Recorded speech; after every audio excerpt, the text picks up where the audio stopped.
आइए हम पढ़ते हैं नंबर सिस्टम का। ये चौथा वीडियो है। 3 वीडियो हम ऑलरेडी बना चुके हैं। आप उम्मीद करते हैं आप तीनों वीडियो देख चुके होंगे।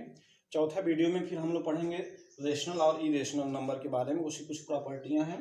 तीसरे वीडियो में हम लोग ने रेशनल और इरेशनल नंबर के बारे में बहुत अच्छे से पढ़े थे। देखिए, बहुत शिकायतें आ रही हैं कि सर थोड़ी सी वीडियो जो आप बोर्ड पे लिख रहे हैं वो समझ में नहीं आ रहा है।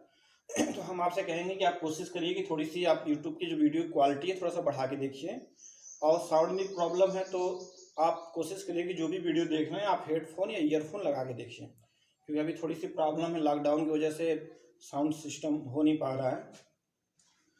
तो आप कोशिश करिए। देखिए, हम लोग अब पढ़ने जा रहे हैं रेशनल और इरेशनल नंबर कुछ प्रॉपर्टी। दो रेशनल नंबर के बीच में एक प्रॉपर्टी है कि अगर दो रेशनल नंबर हो, दो रेशनल नंबर के बीच में इनफाइनाइट रेशनल नंबर होते हैं। कितने रेशनल नंबर होते हैं? Infinite rational number. जैसे हम छोटा सा एग्जांपल ले लेते हैं, 1 ऐसे ले लेते हैं, 1 और 3, तब ज़्यादा बेटर समझ में आएगा आपको। दो रेशनल नंबर है 1 और 3, 1 और 3 दो रेशनल नंबर के बीच में इनफाइनाइट रेशनल नंबर होते हैं। कितने रेशनल नंबर होते हैं? इनफाइनाइट रेशनल नंबर होते हैं, मतलब कि अनगिनत रेशनल नंबर होते हैं। 1 और 3 दो रेशनल नंबर है, कोई भी दो रेशनल नंबर ले, 1, 2 और 2 ले लें, या 1, 1.5 लें, या 1, 1.4 ले लें, कोई भी दो रेशनल नंबर ले लेंगे। उन दो रेशनल नंबर के बीच में हमेशा और हमेशा इनफाइनाइट रेशनल नंबर मिलेगा। कैसा रेशनल नंबर मिलेगा? हमेशा हमेशा इनफाइनाइट रेशनल नंबर मिलेगा। जैसे देखिए, 1 और 3 के बीच में अगर आपको रेशनल नंबर लिखना तो क्या लिखेंगे? 1.2, 1.3, 1.4, 1.5, 1.6, ये सारे रेशनल नंबर होंगे ना। इसी तरह आप इसको लिख सकते हैं 1.21, 1.31, 1.41 अप टू डॉट डॉट। ये सारे के सारे कैसे नंबर होंगे? रेशनल नंबर होंगे। इसी तरह बढ़ाते जाइए, बढ़ाते जाइए, बढ़ाते जाइए, बढ़ाते जाइए, सारे बहुत सारे नंबर लिखेंगे। तो दो रेशनल नंबर, आपकी प्रॉपर्टी याद करना है कि दो रेशनल नंबर के बीच में कितने रेशनल नंबर होते हैं? इनफाइनाइट रेशनल नंबर होते हैं। इसी तरह दो रेशनल नंबर के बीच में, दो रेशनल नंबर के बीच में इनफाइनाइट इरेशनल नंबर भी होते हैं।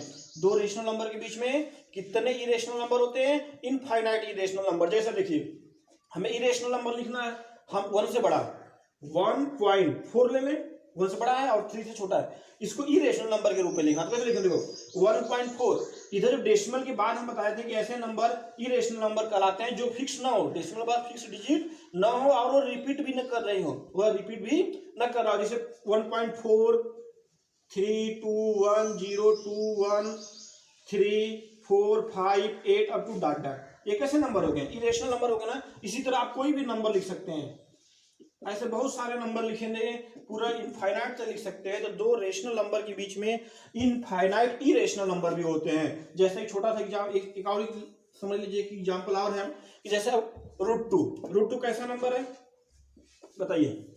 इरेशनल नंबर है कि नहीं? इरेशनल नंबर है। √2 की वैल्यू जब भी आएगा 1 और 3 के बीच में आएगा। इसी तरह √3 कैसा है? इरेशनल नंबर है। √3 की वैल्यू जब भी आएगी 1 और 3 के बीच में आएगी। इसी तरह √5, √7, √6, √8, ये सारे कैसे नंबर है? सारे के सारे इरेशनल नंबर है। इन सब की वैल्यू 1 और 3 के बीच में आएगी। अगर √9 लेंगे तो उसकी वैल्यू 3 आएगी, बीच में नहीं आएगी, एग्जैक्ट वैल्यू आ जाएगी ना। तो ये सारे कैसे नंबर? इरेशनल नंबर है। अगर √2 इरेशनल नंबर है तो रूट में 2.1 मीन्स रूट में 21/10, ये भी तो इरेशनल नंबर होगा नहीं होगा? अगर हम √2 इरेशनल नंबर है तो हम इसको लिख दिए रूट में 2.1। रूट में 2.1 का मतलब हुआ कि रूट में 21.10। अगर √2 1 और 3 के बीच में तो रूट में 2.1 भी तो 1 और 3 के बीच में होगा, ये भी तो इरेशनल नंबर होगा, ये भी कैसा नंबर होगा? इरेशनल नंबर होगा। तो इस तरह से हम करके दो रेशनल नंबर के बीच में इनफाइनाइट इरेशनल नंबर लिख सकते हैं। दो रेशनल नंबर के बीच में कितने इरेशनल नंबर होते हैं? इनफाइनाइट इरेशनल नंबर होते हैं। इसी तरह से दो इरेशनल नंबर के बीच में, दो इरेशनल नंबर के बीच में इनफाइनाइट रेशनल नंबर होते हैं। दो इरेशनल नंबर के बीच में इनफाइनाइट रेशनल नंबर होते हैं और दो इरेशनल के बीच में इनफाइनाइट इरेशनल नंबर भी होते हैं। इसका मतलब दिमाग में बैठा लीजिए कॉन्सेप्ट कि दो रेशनल नंबर के बीच में लिखना हो या दो इरेशनल नंबर के बीच में लिखना हो, दो रेशनल नंबर के बीच में हो या दो इरेशनल नंबर के बीच में हो, दोनों में इनफाइनाइट रेशनल नंबर और इनफाइनाइट इरेशनल नंबर लिखा जा सकता है। समझ आया? दो रेशनल नंबर हो या दो इरेशनल नंबर हो, दोनों में इनफाइनाइट रेशनल नंबर और इनफाइनाइट इरेशनल नंबर लिखा जा सकता है। मतलब दो रेशनल नंबर के बीच में इनफाइनाइट रेशनल और इरेशनल नंबर होते हैं, उसी तरह से दो इरेशनल नंबर के बीच में इनफाइनाइट रेशनल और इरेशनल नंबर होते हैं। कोई दिक्कत किसी को? अब देखिए यहां तो हमने पढ़ लिया। अब हम तो बता दें कि दो रेशनल नंबर के बीच में इनफाइनाइट रेशनल नंबर होते हैं या इनफाइनाइट इरेशनल नंबर होते हैं। लेकिन इसी तरह से हम एक चीज और देख लेते हैं कि कभी कभी एग्जाम में पूछ देता है, क्लास 10th में तो मैक्सिमम चांसेस होते हैं पूछने का कि दो रेशनल नंबर के बीच में 5 रेशनल नंबर निकालो, 6 रेशनल नंबर निकालो, 8 रेशनल नंबर निकालो। तो जैसे अगर हमें 2 और 3 के बीच में अगर 5 रेशनल नंबर निकालना है तो क्या करेंगे? कोई भी 5 रेशनल नंबर लिख देंगे जो 2 और 3 के बीच में लाई करता है। जैसे 2.1 इसी के बीच में है, कोई भी लिख सकते हैं, 2.2, 2.3, 2.5, कोई भी नंबर ले लीजिए। देखिए 1, 2, 3, 4 और भी ले लीजिए, 2.6। ये सारे के सारे कैसे नंबर है? रेशनल नंबर है। और कहाँ पे लाई कर है? 2 और 3 के बीच में। तो कभी भी ये मतलब ये पूछ देगा 2 और 3 के बीच में 5 रेशनल नंबर निकालिए, लिखिए, तो आप अपने मन से ऐसे निकाल सकते हैं, इसमें कोई दिक्कत नहीं, कोई डाउट नहीं है। दूसरा तरीका देखिए निकालने का ये है कि क्या करिए कि हमको अगर ये बहुत बड़ी संख्या है, लिखने में दिक्कत है, तो हम क्या करिए, इन दोनों को जोड़िए, इन दोनों क्या करिए, जोड़िए। जैसे 2.3/2 कितना आ गया? 3 + 2 5, 5/2 की वैल्यू कितनी होगी?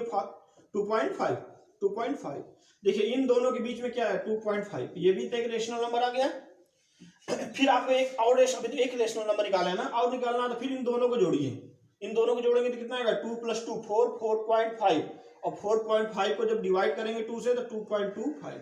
मतलब दो रेशनल नंबर को जोड़ के अगर बटे दो मतलब उनका आधा कर दें तो हमें तीसरा रेशनल नंबर मिल जाता है। ऐसे करते करते फिर इनके करेंगे तो फिर एक रेशनल नंबर मिलेगा, फिर इन दोनों को जोड़िए, फिर एक रेशनल नंबर इसके बीच में मिलेगा। ऐसे करके हम इनफाइनाइट रेशनल नंबर निकाल सकते हैं। कितने रेशनल नंबर निकाल सकते हैं? इनफाइनाइट रेशनल नंबर निकाल सकते हैं। लेकिन कभी कभी समस्या हमारे सामने आ जाती है जब भिन्न के रूप में दिया हो। किस में दिया हो? भिन्न के रूप में दिया हो, फ्रैक्शन के रूप में दिया हो, तब वहां पे हम क्या करेंगे? जैसे एक एग्जांपल लेते हैं भिन्न के रूप में, सिंपल से एग्जांपल ले लेते हैं। 3/5 और 4/5।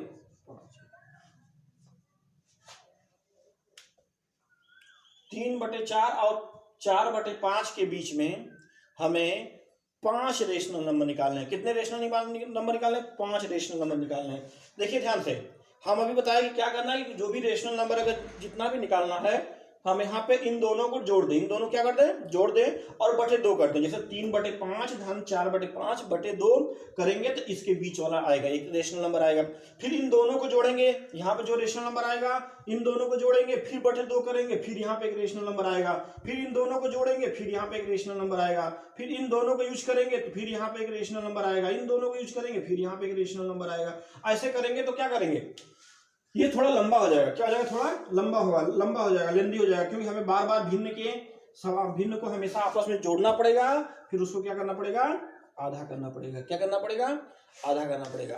तो हम क्या करते हैं, ये दो भिन्न जो दिया हुआ है, इन दो भिन्नों के बीच का डिफरेंस मतलब अंतर हम 5 कर देते हैं। जैसे 3 और 4 के बीच में कितने का अंतर? 1 का अंतर है, लेकिन 1 का अंतर है तो हमें लिखने में दिक्कत होगी, हम लिख नहीं पाएंगे। तो हम क्या करेंगे, इन दोनों के बीच के अंतर को 5 के बराबर कर दें कि इन दोनों के बीच में 5 का अंतर आए। अब 5 का अंतर आए कैसे? देखो, नीचे वाला हर क्या होना चाहिए? सेम होना चाहिए। नीचे वाला हर क्या होना चाहिए? सेम होना चाहिए। और हम कह रहे हैं कि हमें इन दोनों के बीच में 5 रेशनल नंबर निकालने। कितने रेशनल नंबर?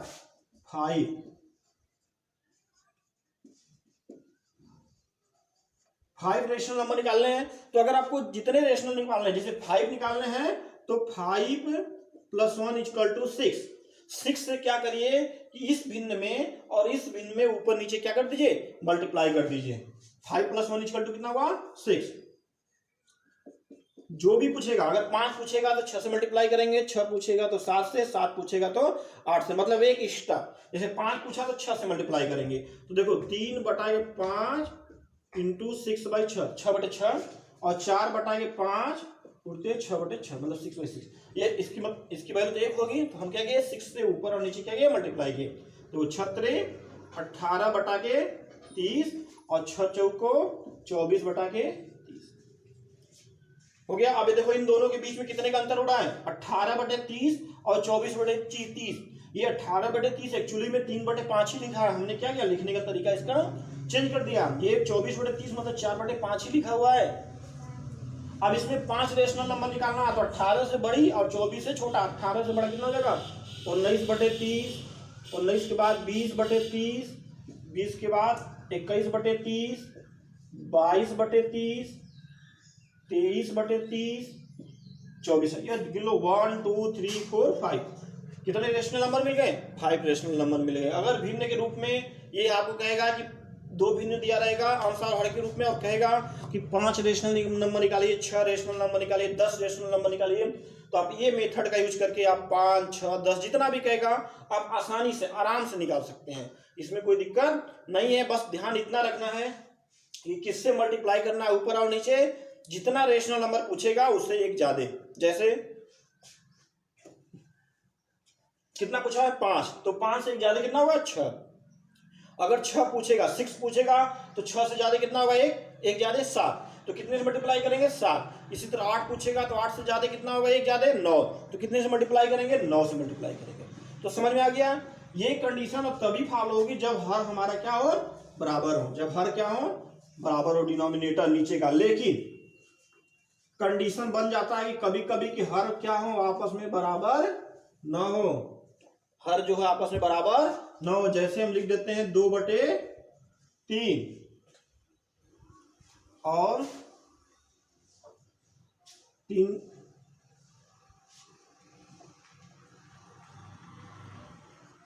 5/3 5/4 लिख दे चलिए 2/3 और 5/4। अगर इनके बीच में हमें 5 रेशनल नंबर निकालना है, कितने रेशनल नंबर 5 रेशनल नंबर निकालने हैं। तो अब देखिए 2/3 है, ये 5/4 है, तो ऐसा नहीं कि हम 5 रेशनल नंबर निकाले तो हम सीधे 6 से मल्टीप्लाई कर दे, मतलब 5 से एक ज्यादा 6, पता है ना 5 पूछेगा, जो पूछेगा उससे एक ज्यादा 6 हुआ। अब ये नहीं करेंगे 6 से ऊपर और नीचे क्या करेंगे मल्टीप्लाई कर देंगे, ऐसा करेंगे तो फिर दिक्कत हो जाएगी।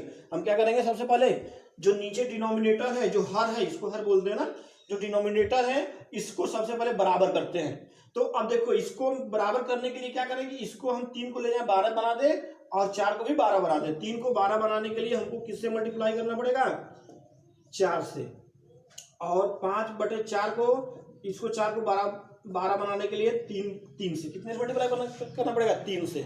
अब देखो ये लिखेगा 4 दूना 8 बटा के 4 तिहाई 12 और 5 तिहाई 15 बटा के 4 तिहाई 12। ध्यान से देखो 8/12 लिखा है, एक्चुअली में 2/3 ही लिखा है।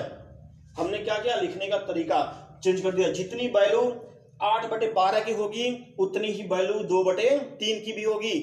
इसी तरह ये 15/12 जो लिखा है एक्चुअली में वह 5/4 ही लिखा है, जितनी वैल्यू 15/12 की होगी उतनी ही वैल्यू 5/4 की होगी। इसका मतलब ये दोनों बराबर हो गए ना, इसकी भी वैल्यू इसकी वैल्यू जब दोनों सेम आ गई तो ये दोनों एक दूसरे क्या हो गए बराबर हो गए, इक्वल हो गए। मतलब हम इसके बराबर ये लिख दें या इसके बराबर ये लिख दें, कोई दिक्कत नहीं है, क्योंकि दोनों की वैल्यू क्या है सेम है, दोनों की वैल्यू क्या है सेम है। अब ध्यान से देखो इसके बीच में कितने लिख रहे हैं 5 रेशनल नंबर, तो ध्यान देखो 8 और 15 ये तो नीचे सेम है, 8 और 15 के बीच में ऑलरेडी जो 5 6 7 नंबर का डिफरेंस आ गया।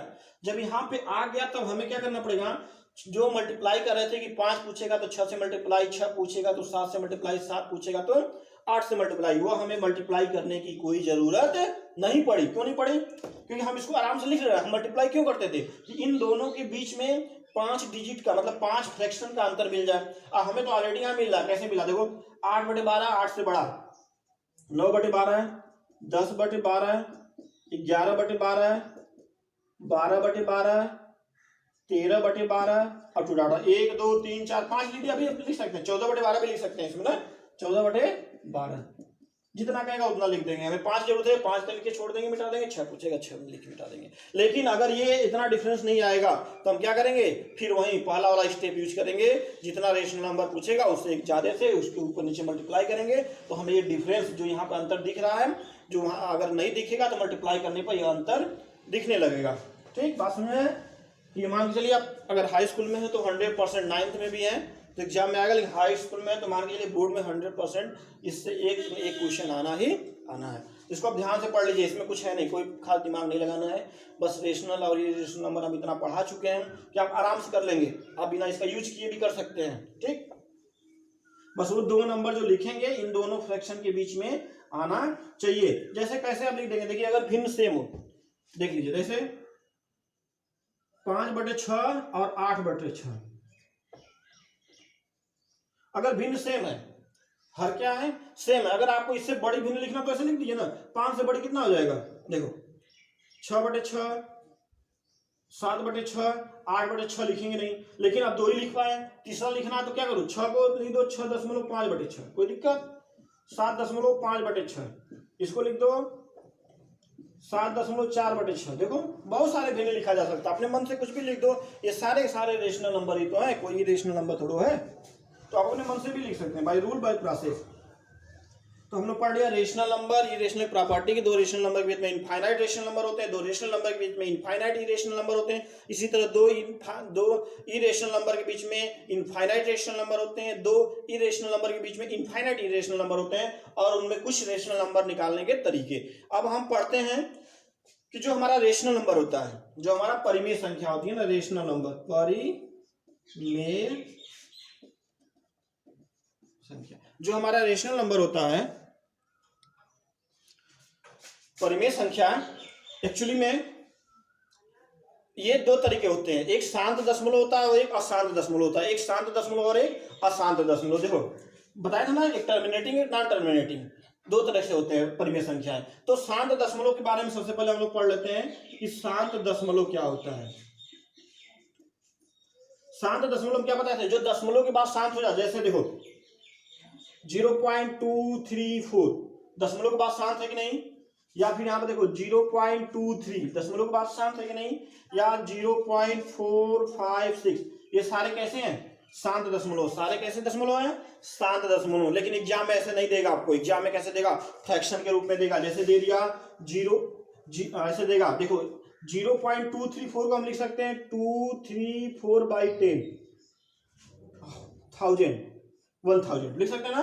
0.234 को क्या लिख सकते हैं, 234/1000। उसी तरह 23 को क्या लिख सकते हैं, 0.23 को लिख सकते हैं 23/100। इसी तरह इसको क्या लिख सकते हैं, 0.2567, इसको लिख सकते हैं 2567/1234, ठीक, 10,000। इसी तरह 0.5 को क्या लिख सकते हैं, 5/10 लिख सकते हैं कि नहीं लिख सकते हैं, या 0.2 को क्या लिख सकते हैं, 2/10। ध्यान से देखो, ये सारे भिन्न, ये सारे डेसिमल, कैसे डेसिमल है, शांत डेसिमल है। कैसे डेसिमल है, शांत डेसिमल है। लेकिन हमें एग्जाम में ऐसे नहीं पूछेगा, वह भिन्न के रूप में देगा, क्योंकि ऐसे देगा तो जान जाएगा, जब जान जाएंगे कि शांत है क्या, शांत दशमलव, दशमलव के बाद ये फिक्स है, इसका मतलब शांत है, और दशमलव का फिक्स नहीं है तो ये अशांत है। लेकिन एग्जाम में क्या देगा, ये फ्रैक्शन के रूप में देगा। कैसे देगा, ये भिन्न के रूप में देगा, और कहेगा 234/1000 शांत है कि अशांत है, 23/100 शांत है या अशांत है, या 2567/10,000 शांत है कि अशांत है, या 0.5 शांत है कि अशांत है, या 0.2 मतलब 2/10 शांत है कि अशांत है। तो इसको देखिए, अगर हम ये सारे भिन्न शांत हैं तो एक चीज कॉमन देख रहे होंगे आप, ये शांत है तो इसके हर में 1000 आया, कितना आया, 1000 मतलब 10 के पावर 3, 1000 मतलब 10 की पावर 3। इसके देखिए ये शांत है तो इसके हर में क्या है, 10 के पावर 2, 100 का मतलब 10 के पावर 2। ये शांत है तो इसके हर में क्या आया, डिनोमिनेटर में क्या है, 10 के पावर 4। ये शांत है तो इसके हर में क्या आया, 10 के पावर 1। इसके भी हर में क्या आया, 10 के पावर 1। इसका मतलब आप देखिएगा, जितने भी शांत दशमलव मिलते जा रहे हैं, जितने भी शांत दशमलव मिलते जा रहे हैं, उनका हर नीचे वाला मतलब डिनोमिनेटर, उनका हर हमेशा 10 या 10 के पावर में आ रहा है। क्या आ रहा है, 10 या 10 के पावर में आ रहा है। इसका मतलब कि अगर भिन्न का हर 10 के पावर में है, किसके पावर में है, 10 के पावर में है तब तो हम कह देंगे वह शांत दशमलव है, अदरवाइज वह शांत दशमलव नहीं है। ये सारे के सारे कैसे हैं, देखो 10 के पावर में है, जैसे यहां पर देखो, जैसे कोई भी भिन्न अगर p बाई क्यू के रूप में लिखा है, p बाई क्यू के रूप में लिखा है, और ये q की वैल्यू जो 10 के पावर m के रूप में लिखा हो, मतलब प्राप्त हो या प्राप्त किया जा सकता हो, मतलब लिखा हो या लिखा जा सकता हो, तब यह वैल्यू, यह भिन्न हमेशा शांत दशमलव होगी, अदरवाइज यह शांत दशमलव नहीं होगी। तो 10 के पावर m होने का मतलब कि कोई, मतलब 10 के पावर में लिखा हो, 10 का मतलब गुणनखंड क्या होता है, 2 और 5, क्या होता है, 2 और 5 के पावर में लिखा हो, 2 के पावर में और 5 के पावर में अगर हर की वैल्यू आती है तब हम कह देंगे यह शांत दशमलव है, अदरवाइज यह शांत दशमलव नहीं है। तो यहां पर क्या देख रहे हैं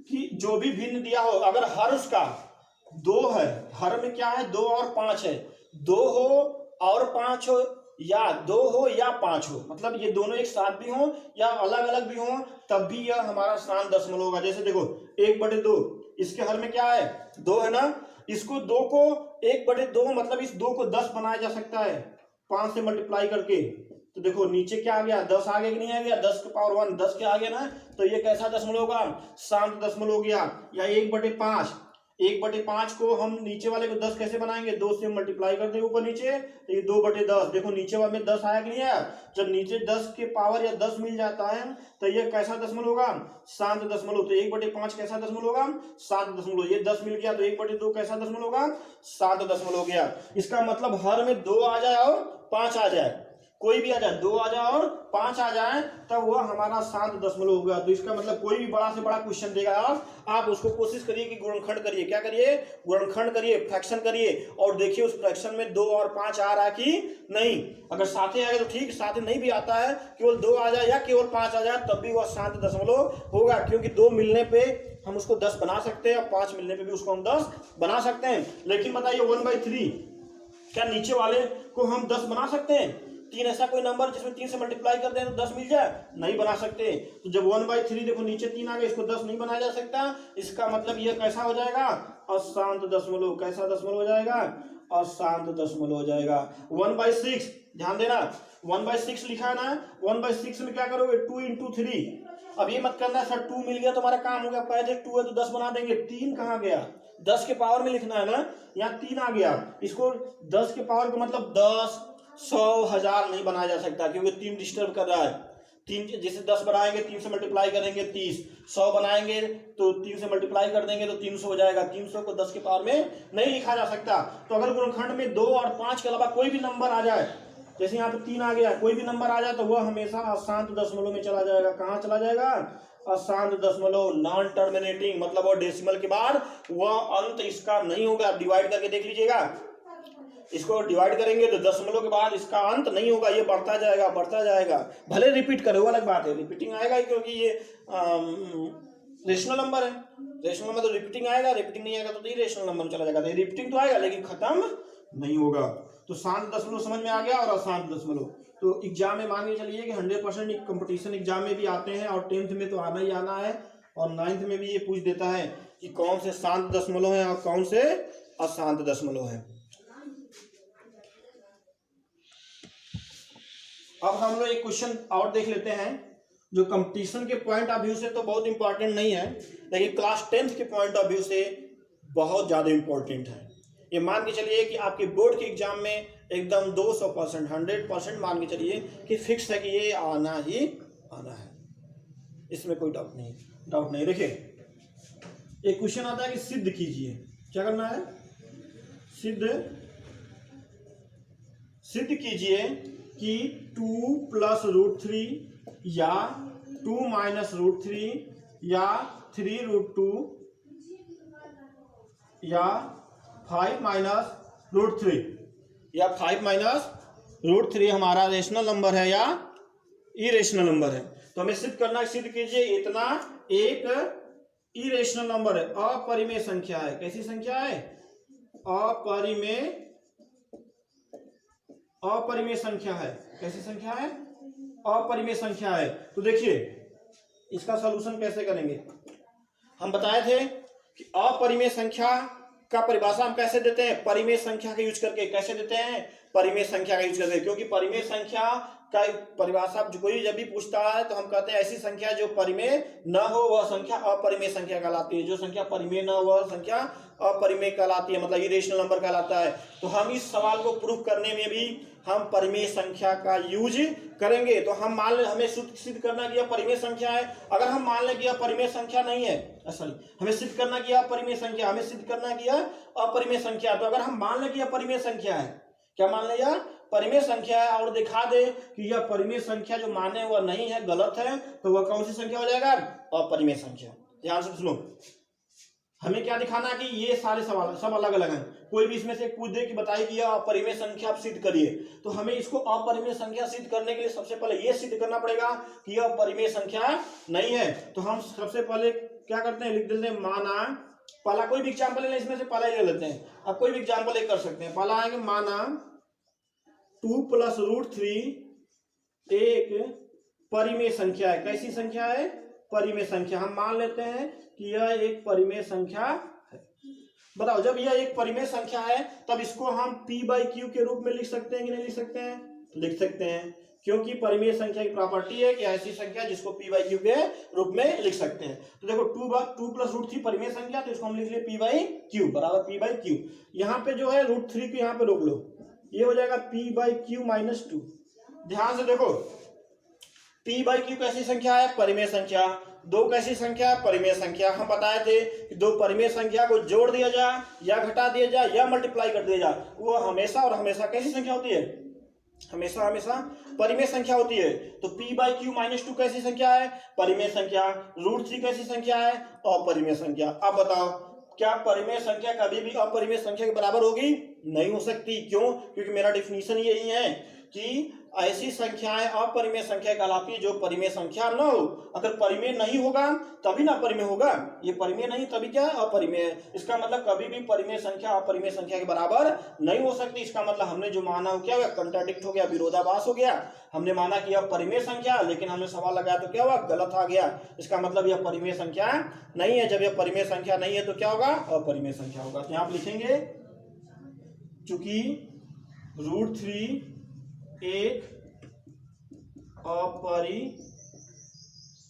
एक अपरिमेय संख्या है, जबकि p/q - 2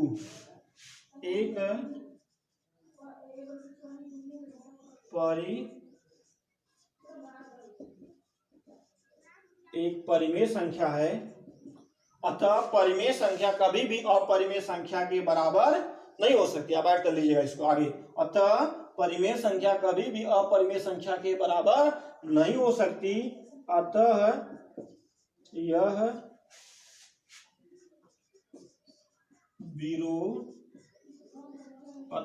विरोधाभास है। इसलिए 2 + √3 एक अपरिमेय संख्या है। कैसी संख्या है? अपरिमेय संख्या है। नीचे वाला स्टेटमेंट देख लीजिए, मैं एक बार और रिवीजन कर दे रहा हूँ।